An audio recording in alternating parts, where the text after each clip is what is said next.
Okay, we are going to talk about estimates and sample sizes.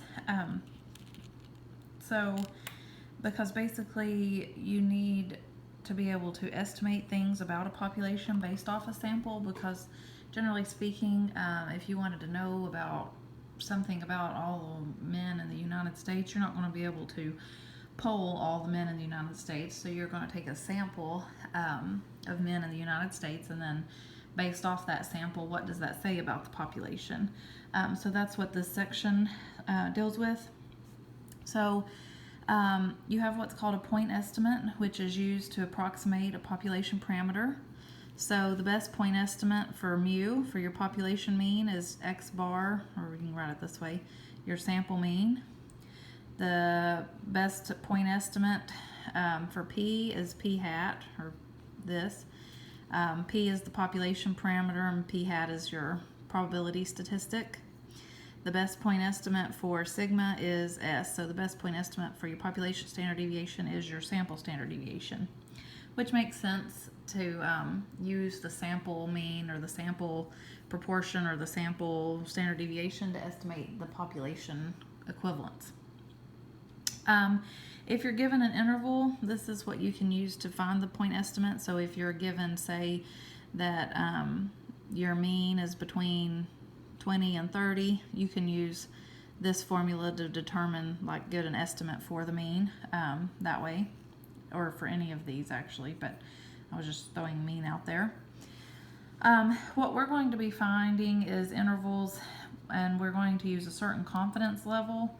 So your confidence interval is your interval used to estimate the true value of a population parameter, and you'll see all this when we actually do the problems.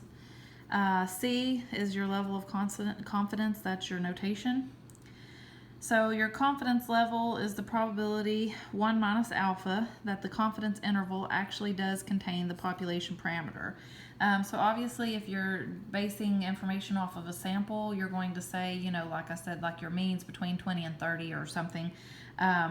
So the confidence level is the probability of 1 minus alpha, and alpha is your complement of the confidence level. So if you're 90% confident, then alpha would be 10%. So that it actually contains that. So just because we say based off this sample, the means between 20 and 30, that's probably true, but it may not actually be true. So I think on this week's little thing, it says statistics means never having to be 100% correct or something like that. So you're just saying that you're pretty sure that that's where your mean lies, but it may not, it may be actually 32 or something like that. So how to interpret it, how to interpret a confidence interval. You can write this sentence and just plug in these blanks here. So we are, whatever your confidence is, that it'll give you in the problem. Confident that the mean, if you're talking about mean, proportion, if you're talking about proportion, we're not really going to do standard deviation, so we're just going to do mean and proportion. And a lot of times for proportion, instead of saying proportion, you might say the percentage, because most people relate more to percentages rather than decimals for proportions or fractions. And then relate back to the problem, whatever your problem is between your lower value and your upper value. And this is all going to make sense when we actually do the problem here. A critical value is the number on the border. It's a z-score basically, separating the sample statistics that are likely to occur from those that are unlikely to occur. You denote a critical value as z, and then you do a subscript alpha divided by 2. Alpha divided by 2 is the area in your right tail of your standard normal distribution. So the critical value is, you can think of it as a z-score, because you find it doing the same way we found z-scores. These are common critical values here. Now generally for z-scores, we've always said round to 2, round to 2. For critical values, for 90% or 0.9 and 99% or 0.99, they actually round out to 3 decimals. Why, I don't know, because everywhere else z-scores are rounded to 2. So if you actually have to calculate it, you can do 2 decimals, that's fine. But if it's 90 or 99, you can use the third decimal, but since that's what any table that you look up will give you. So to actually calculate a critical value, so that you know how to do that first before we get into finding confidence intervals. So find the critical value corresponding to a 90% confidence interval. Well, that's actually given to you. It's 1.645. But so that you know how to do it, because if you're given 90%, 95%, 99%, you can just use these. Typically you are, that's why they're common. If you're given anything else, you would have to be able to calculate it yourself. So this is your normal curve, sort of. 90% confident, we want to be 90% confident that whatever we're talking about, you know, your means in the middle or proportion. So this is 90% in the middle. So to find a z-score when you're given the part in the middle, remember you do 1 minus whatever this is, so 1 minus 0.9 gives us 0.1. That is alpha. Alpha is the complement of your confidence level, so this is alpha. So that's the area in each tail, so then you have to divide that by 2, so same as we did before when we were finding the z-scores. 0.1 divided by 2 is 0.05.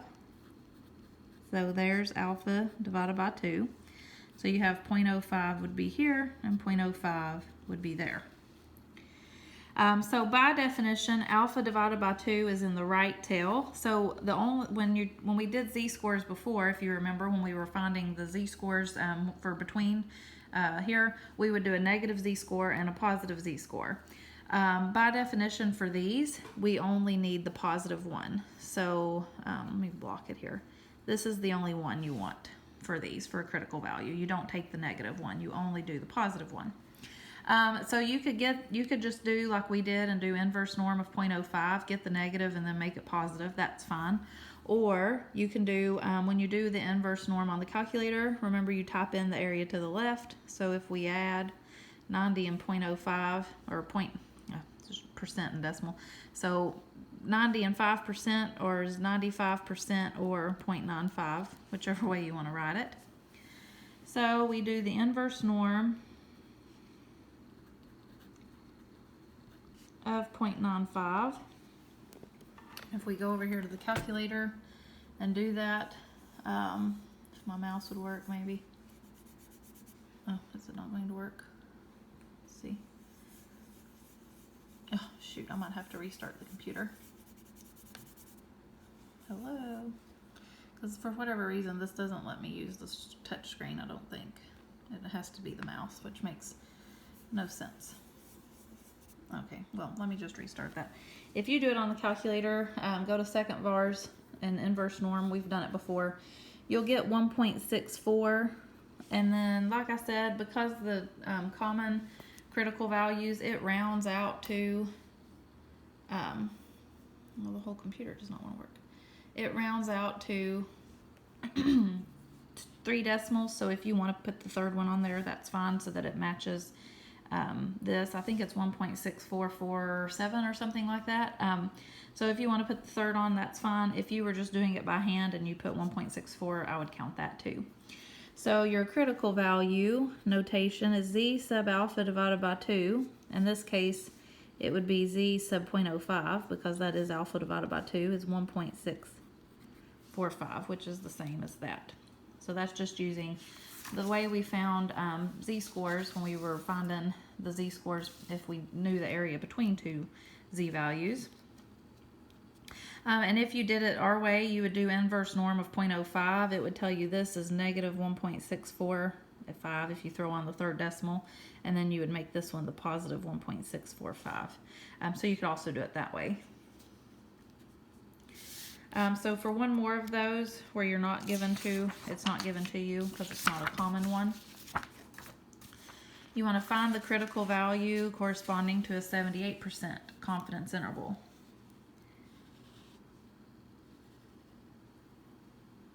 So you're going to do it the same way. So that means this in here is now 78%. So we take 1 minus 0.78, which gives us 0.22.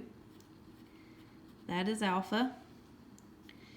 So we take 0.22 divided by 2, which gives us 0.11. So there's our alpha divided by 2.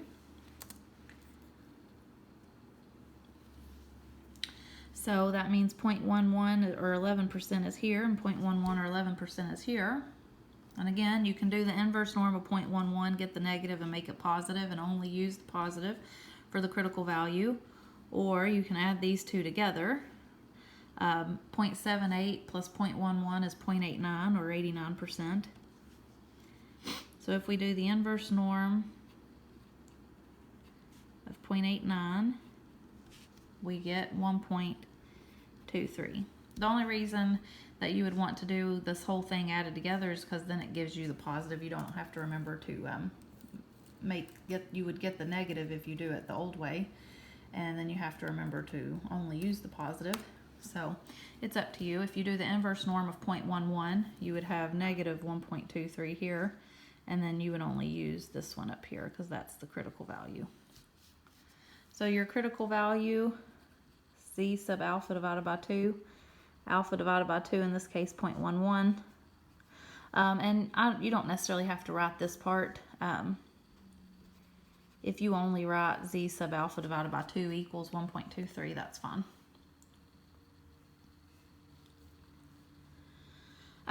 So we have what's called your margin of error. So that's the maximum distance between the point estimate and the actual parameter value. It's also called the maximum error of the estimate. If you're given an interval and you want to estimate the error, on the last page, to estimate the point estimate, you add it and divide by 2. To estimate the error, you subtract the upper limit minus the lower limit and divide by 2.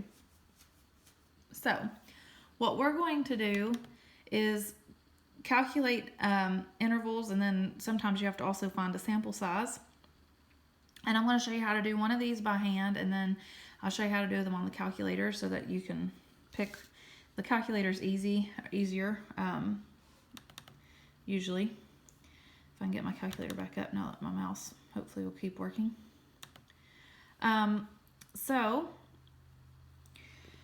these are your formulas. This is how you find your error, and then this is how you find your confidence interval. So there's a couple of things you need to pay attention to. This section deals with a lot of reading. It's word problems, and you have to be able to read and translate and pick out what you know, what you don't know, because that determines how to do the problems. So this is estimating your mean when sigma is known. So this is the population mean when you know the population standard deviation. Then you use this, E, and you'll use a specific thing on the calculator. If you do not know sigma, then you'll do it a different way on the calculator. So you have to be able to read and pay attention. So you have a simple random sample of birth weights in the United States has a mean of 3,433 grams. So this is from a sample mean, so there is X bar. So I think I've been labeling things as I read before, and I say it's helpful, and it's especially helpful in this section. So make sure you label as you go, and then you hopefully don't get confused. The standard deviation of all birth weights, if you see the word all, that means population, is 495 grams. So there is sigma. So if it had said the sample standard deviation, you would write S instead of sigma. But if it says the population standard deviation or the standard deviation of all, entire, whole, something like that to indicate everything, that means population, so it's sigma. Using a sample size of 75, so that's n is little n is always our sample size. Construct a 95% confidence interval estimate of the mean birth weight in the United States. So 95% is our C. So by the formula, if you use the formula, the first thing you need to find is you have to find your error using this formula. To find the error, we need to know our critical value, our standard deviation, and our sample size. Well, we know our standard deviation sample size, so you need to find your critical value. So our Z sub alpha divided by 2, this is for 95%, is equal to, and like I said, you can just write it that way, you don't have to do alpha divided by 2, and I should have kept this page out. So for 95%, it's given to you, so you can just use that. It's 1.96. If it was not given to you, if it was if it was 92%, then you would go through and calculate like we did up here. But this one, it's a common critical value, so you can just use it. So let me, common critical value. So 1.96. So find E by just plugging all this in. So we've got our critical value, which is 1.96, times sigma, which I have labeled here as 495, divided by the square root of N, which I have labeled as 75. And you can type that in on the calculator. 1.96, do parentheses, 495 divided by square root of 75. Doesn't matter if you close the parentheses or not. You should get 112.03. And I'm just going to round to a whole number and say 112. So once you have your E, then to find your confidence interval, you just plug it in here. So we do X bar minus E. So our X bar is 3,433 minus our 112 is less than mu is less than, on the upper one you add 3,433 plus 112. So we would have 3,320 is less than mu is less than 3,545. So this is your confidence interval based off these 75 sample size. You are 95% confident that means that the mean of all birth weights, so for the US, the mean is between 3,320 grams and 3,545 grams. To do this on the calculator instead, if you don't want to calculate E using this formula, if sigma is known, then you're going to use Z interval. To find that, you go to stat and then over to tests, and it's in that list. And then it's down to Z interval. I think it's usually number 7 or 8, depending on your calculator. So that you can see what that looks like. My calculator will come on now. You go to stat, over to tests, and you see all this. So mine's number 7, Z interval. So you can press 7. And then you should get this screen. Input is data. If you have a list of data where you've typed it into like L1, then you would leave it on data. We don't have a list of data. We were given stats. We were given the information. So switch it to stats and press enter. And then your screen should change this way. And then you just literally fill it in. So sigma, we know is 495. X bar we know is 3,433. N we know is 75. C level, it doesn't just use C, it says C level, so that's okay. It is 0.95, so that's fine. We don't have to change it. And click calculate. And it tells you this is your interval. So it writes it using parenthesis notation. It doesn't write it using our less than mu notation. I write using less than mu because that way you know what you're talking about. You're talking about the population mean. Oh, whoops, I can't subtract. This should be 3,321. Sorry. 3,433 minus 112 is 3,321. So it matches what the calculator says. So then you would write down 3,321 is less than mu is less than 3,545. Which matches what we have. If I could like actually subtract, then it would match what I should have had originally. So it's not terrible to do these by the formula, especially if you're given a common critical value for Z. If you're given 90%, 95%, or 99% where you can just use it, it takes a little bit longer if you're given some other percentage and you have to go through and do this. So the calculator can use any C level, it doesn't care. So that's why the calculator is a little bit quicker if you're not given one of the values that it's a common critical value. And to interpret your confidence interval, that's where I said, if you go back here on this first page, you literally can write this sentence and fill in the blanks. So we would say we are And your level of confidence that we have is 95%. So 95% confident that the mean birth weight in the U.S., that's what we were talking about,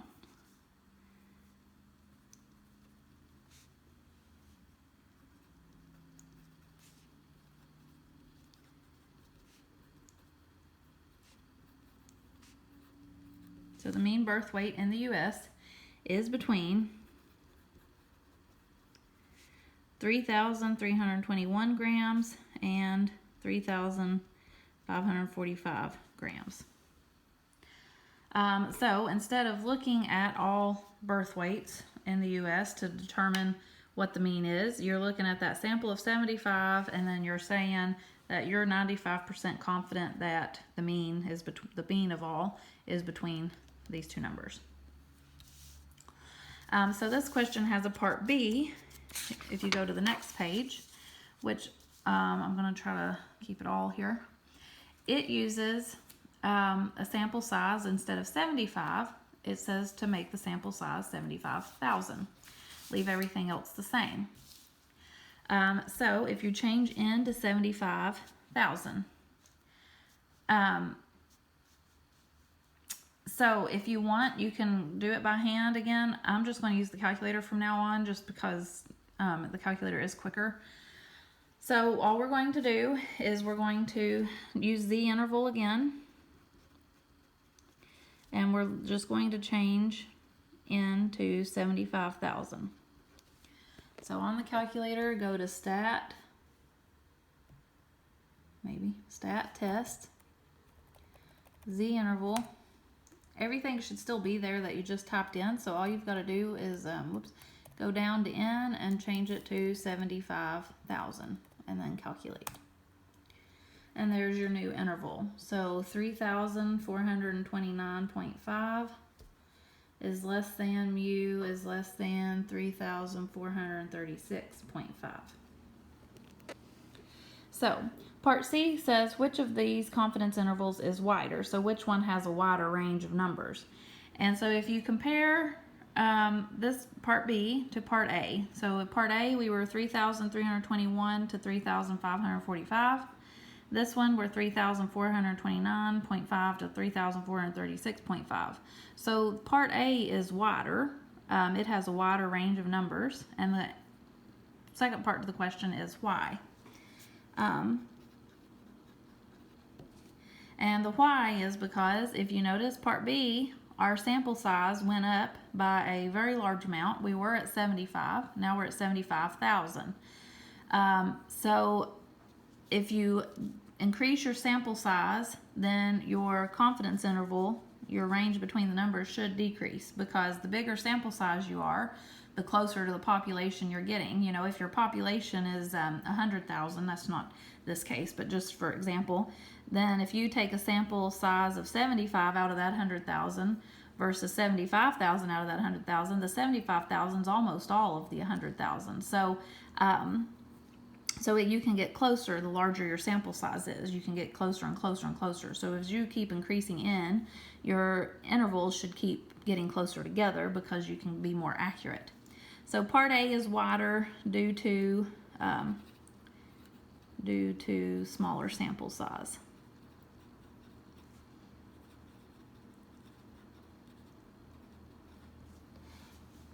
Okay. So the next part is sometimes, so this is where I was saying you have to read. So sometimes you're going to be finding intervals, sometimes you're actually going to be looking for N. So finding the sample size required to estimate a population mean. Your N is this formula here. This one you have to do by formula. There's no like stat anything on the calculator to do, so you have to use the N formulas. You can use the calculator obviously to do the calculations. If you get a decimal as your answer, always round up. So even if you get 100.1, go up to 101. So even if it doesn't truly round it up if it's a decimal. So the difference in these problems is it says what sample size is needed. So if you see this, you'll know you're looking for N. It's not going to give you N. You got to find N. Another way to say it is how many must you survey or whatever. So how many is an example of an N question. So what sample size is needed to estimate the mean white blood cell count for the population of adults in the United States? You want to be 99% confident that the sample mean is within 0.2 of the population mean, and I'm going to label this in just a minute. The population standard deviation is 2.5. Well, that part's easy. Population standard deviation sigma. So if you look at your N formula, you need a critical value. The critical value comes from your confidence here, or C, 99% confidence. So for 99%, our Z sub alpha divided by 2. For 99%, it's a common critical value. Again, if you use the little chart on the notes page here, 99% or 0.99 is 2.575. And then the other part you need was sigma, which we already did, and then you need an E. So E is given when it tells you you want the sample mean or whatever it's talking about is within. So there is E, 0.2 of the population mean. It'll also say it can't differ by no more than. That would be an example of given the error. If it actually uses the word error, would be an example of given an error. So for these problems, doing it on the calculator and calculating things is not necessarily the difficult part. The difficult part is reading and figuring out exactly what you're doing to start with. So once you have all that, you're just going to plug it in. So N is equal to our critical value, so 2.575, times our standard deviation, which is 2.5, divided by our E, our error, which is 0.2, squared. Do that on the calculator. You should get 1036.04, and if you get a decimal, you have to round up, so 1037. So you would need a sample size of 1037 in order to come up with this confidence interval. So the next part is estimating mu when sigma is not known. So if you do not know the population standard deviation. So the whole purpose behind the whole thing behind these is you are using normal distribution still, because you still have the critical values or z-scores. So in order to do that, you have to know the value of sigma. If you do not know sigma, you use your sample standard deviation to approximate sigma. And if you use S instead of sigma, you use what's called a t-distribution. Now basically a t-distribution is the same almost as the normal distribution, but it has a little bit of difference where you talk about this degrees of freedom. As the degrees of freedom increase, the t-distribution approaches the standard normal distribution. So we actually, I'm not going to show you how to do these t critical values this week. I'm going to go over it next week because it goes with the next section more so, since you can do these on the calculator. So we'll come back to this next week just because I don't want to overload you this week. So you're going to just do this on the calculator. Don't use the formula on the calculator. Instead of using Z interval, it has a T interval. So if you do not know sigma and you know S, you're just going to use T interval. So we'll talk more about the t-distribution next week. I think it's too much information because this section has like 4 parts, so I think it's too much if we talk about it this week. So, in a test of the Atkins weight loss program, 40 individuals participated, so there's your sample size is in a randomized trial with overweight adults. After 12 months, the mean weight loss was found to be 2.1 pounds with a standard deviation of 4.8 pounds. So if it talks, this is still talking about the sample. It never switches. It doesn't, a lot of times when they give you the population standard deviation, they'll do a new sentence. This is all in the same sentence, so it is S. That's S, not sigma. There's nothing to indicate that it says population of all or entire or whole or anything like that. So this is all based off the sample. Part A says, what is the best point estimate of the mean weight loss of all overweight adults who follow the Atkins program? if you go back to our very first page of notes, the most unbiased estimator, or the best point estimate for mu, is X bar. So the best point estimate that you have is your sample mean, so 2.1 pounds, if you want to put the pounds on there. Construct a 99% confidence interval estimate of the mean weight loss for all such subjects. So again, if you have to know if you know sigma or not. We just talked about we don't know sigma, we know S. Sigma is not known, which means on the calculator you're still going to go to stat test, but instead of picking Z interval, you pick T interval. So go to stat test. T interval should be underneath Z interval. And it should look the same almost, except it'll say X bar, which we know is 2.1. And then instead of saying a sigma, it has SX. Remember, that's calculator notation for sample standard deviation. So we just write S, but the calculator does SX. That's fine. 4.8. It was our S. Our sample size was 40. And this time it said 99%, so 0.99.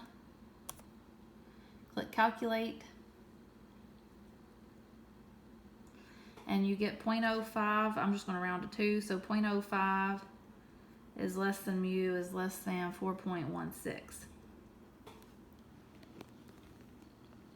To interpret, again, you just write that sentence. So we are 99% confident that the mean weight loss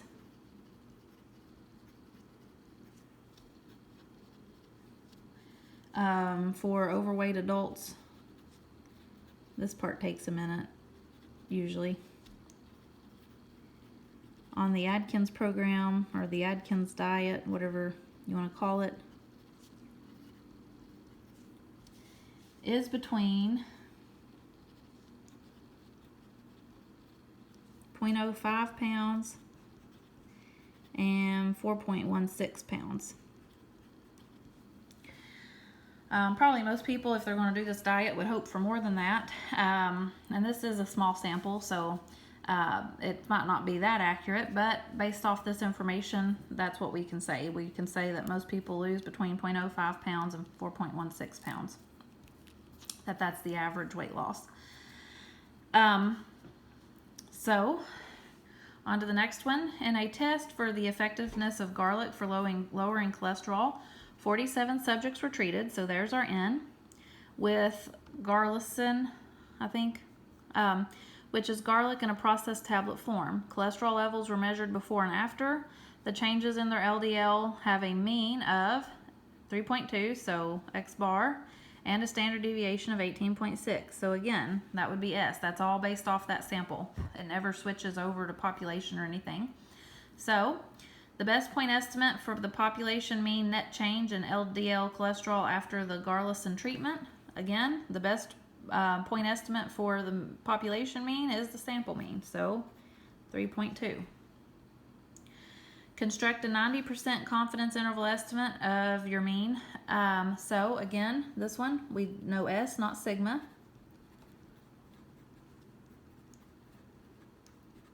So that means do T interval. So on the calculator, go back to stat, test, go down to T interval, change your numbers. X bar is 3.2, S is 18.6, N is 47, and this time it says 90%, so 0.9, and calculate. Now, so this says negative 1.35 is less than mu is less than 7.75. Now, sometimes on these problems, generally speaking, you're not going to have a negative. So I didn't do anything about this one because I'm not sure if it's negative 1.35, if that means that they took the treatment, it actually went up and increased instead of decreased. So it'd go the wrong way. or not. If you talk to, you know, a health professional, maybe they could explain it better, but I'm just going to leave it alone. Normally, you're not going to have negatives. We're going to be talking about positive things, and if you have a negative, you could just put it at 0. But 0, in my opinion, would be no change, and then if it was negative, it would mean that it actually went the wrong way. They went up, not down. But that's just the way I think about it. So I'm just going to leave it alone. We'll just go with the negative. We are, to interpret, we are, this time we were 90% confident that the mean net change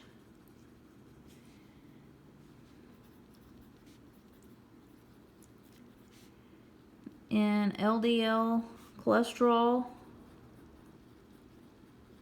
after the Garlison treatment is between negative 1.35 and 7.75. And again, we'll just leave the negative alone.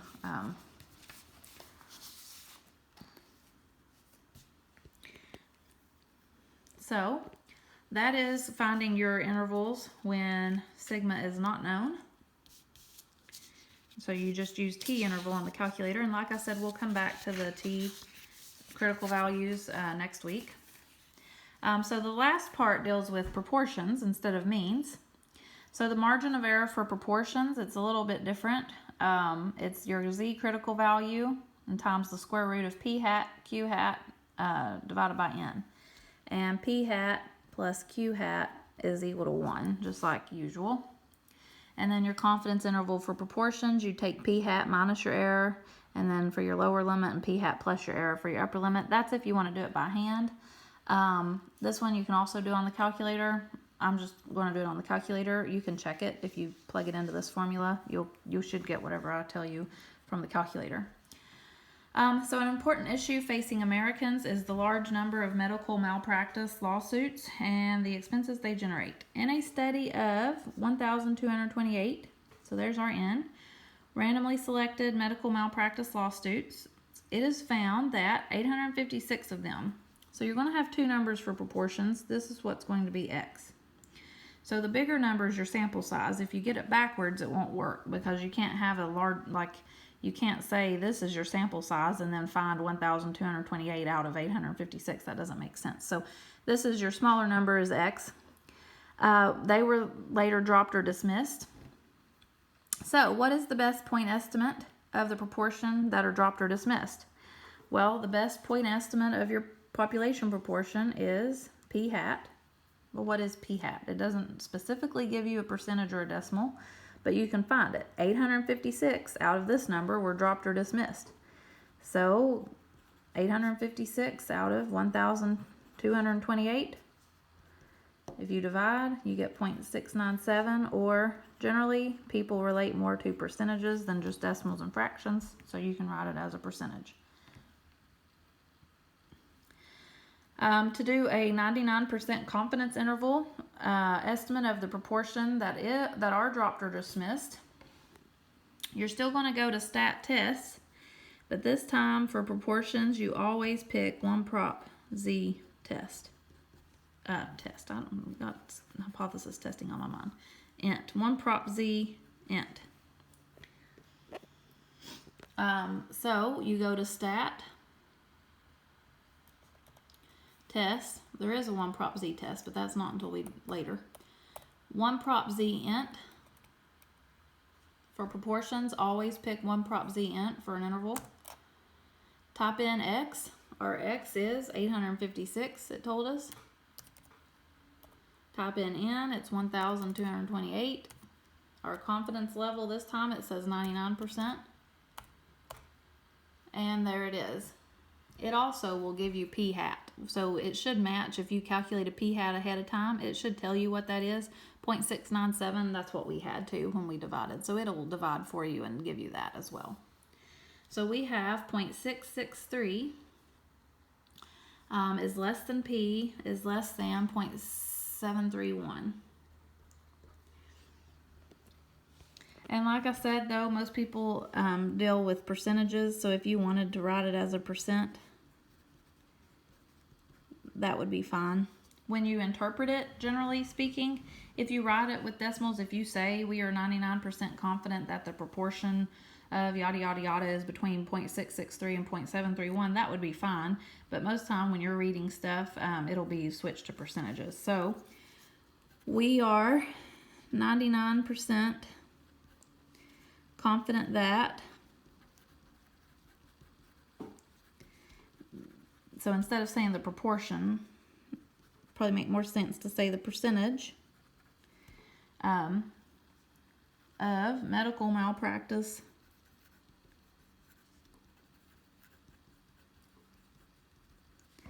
lawsuits that are dropped or dismissed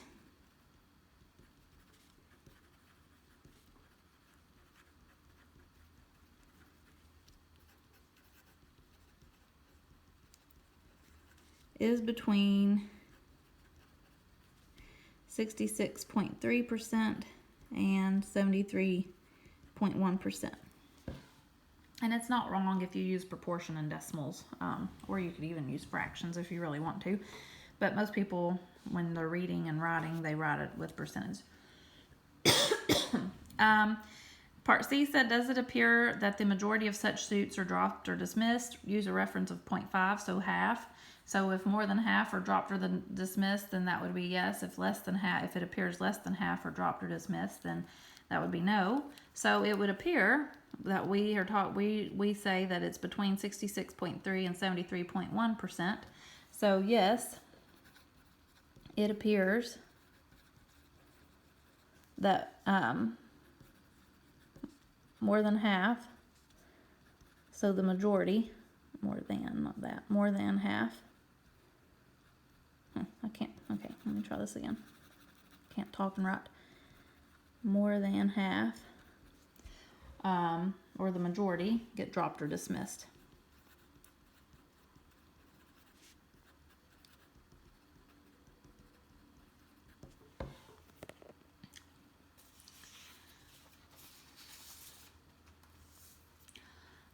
So one more of these and then we'll do the last thing. So you have in a Pew Research Center poll of 745 randomly selected adults. So 745 is your sample size. 79% said that it was morally wrong to not report all income on tax returns.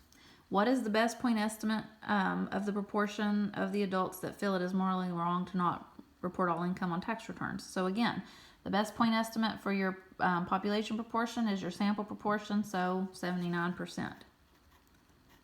That's your p-hat. A 95% confidence interval estimate that feel it is morally wrong. So we want to do a 95%. So again, you still do one prop z int for that interval. So if you go to stat test and go down to one prop z int. So you need to know what x is. You can, if you want, you can type it in this way or you can do it. X, how many, so 79% of the 745 said that, so how many is that? You do 0.79 times 745. It gives you, wherever it went, 588.55. Well, you can't really have 588.5 of a person, so I would just round, using your rounding rules, 589. So for the X, you could type in 0.79 times 0.745 in there. It'll calculate it like that, or you can put in 589. Most people probably prefer putting in 589. N is 745. Or C, it says 95%. Click calculate. So you should get 0.761 is less than P is less than 0.8198, so 0.820. Or again, if you want to write it with percentages, that's fine. I don't care so much on this. Usually when you interpret is when you switch, so it doesn't matter on the interval. So interpret it. We are 95% confident that the proportion or percentage of adults that feel, I'm just going to do ... of adults that feel it is morally wrong to not report all income on their tax returns, pretty sure that everybody can fill that in, is between 76.1% and 82%. So for confidence intervals, you've got Z interval on the calculator if you know sigma for the mean, T interval for the mean if you don't know sigma, and then for proportions, 1 prop Z int. The last thing here is finding the sample size for a proportion. So just like we found the sample size, if it asked you what is the sample size needed or how many would you have to survey or something, for the mean, it gave us the formula. For the sample size for a proportion, the formula is this.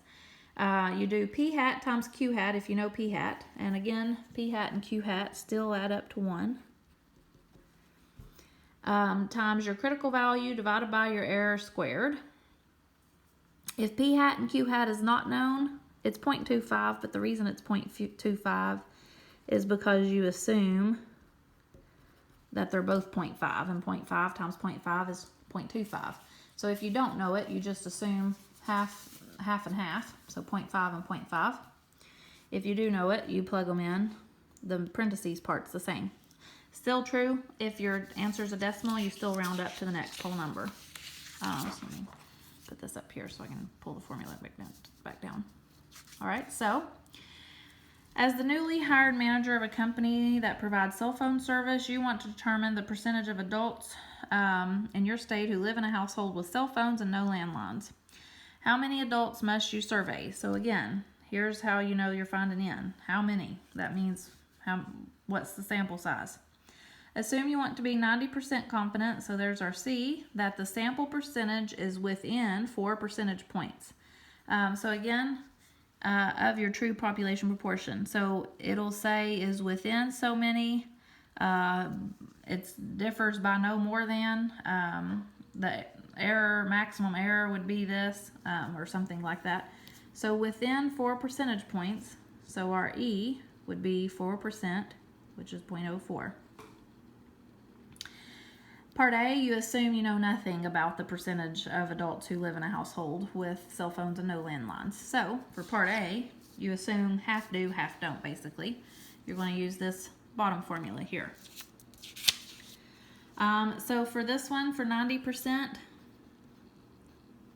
our critical value, it's a common critical value still. 90% is 1.645. So, N equals, you're using the bottom formula since we know nothing about p hat. You assume they're both 0.5, so 0.25 times our critical value, 1.645, divided by our E, which we said was 4%, so 0.04 squared. Do that on the calculator, you should get 422.8. This one does round up, but even if it doesn't, you round up. So 423 is how many you would have to survey if that's the case. Now for Part B, it says, assume that a recent survey suggests that it's about 8% that actually live in a household with cell phones and no landlines.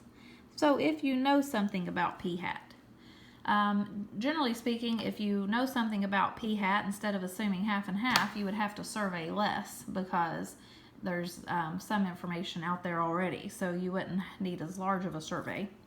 So if you know something about p hat, if p hat is 8% or 0.08, that means our q hat is 0.92. So we're going to be using this top formula here. Critical value and E is the same, so just p hat is known this time. So N is equal to p hat 0.08 times q hat 0.92, so they add up to 1, times our critical value 1.645, divided by our E is still 0.04 squared. That should give you, when you do it, 124.5 or 47 or whatever, but you still round up, so 125. So like I said, that one's actually, you don't need to survey as many because you already know something about p hat. So for n's, for finding the sample size and doing how many, you're just using the formulas. So the last problem here, at the time of the 11th edition of this textbook that I generally pull problems out of, Giuliani announced that he was a candidate for presidency. Giuliani, what I said. If you're a campaign worker and you need to determine the percentage of people that recognize his name, how many people, so again, how many means you're looking for n, going to use a formula, must you survey to estimate that percentage? You want to be 95% confident, so there's our C.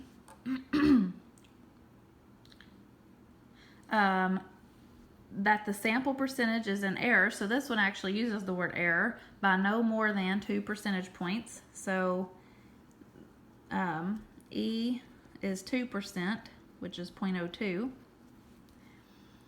And you found a recent survey that indicated that Giuliani's name is recognized by 10% of all adults. So there's our P hat. So we're going to use our first formula. We know P hat is 0.1, which means Q hat is 0.9.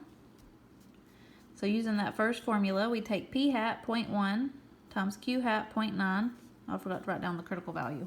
Times the critical value for 95%. That's another common critical value. So if you look at the table, that little chart on the first page of notes, 1.96 is your critical value. So we do 1.96 divided by E is 2%, or 0.02 we said. Because that time it actually used the word error. Do that on your calculator, you should get 864.36. And still, if you get a decimal, round up, so 865. So that is all for the notes for this section. And then there's going to be one more video posted that'll have additional examples so that you can use them for the homework. I don't think I have you, I can't remember if I have you interpret on the homework. I'll have to check, but that's all for the notes, and then I'll also do we'll have the additional examples so that you can see more problems done. Just let me know if you have any questions.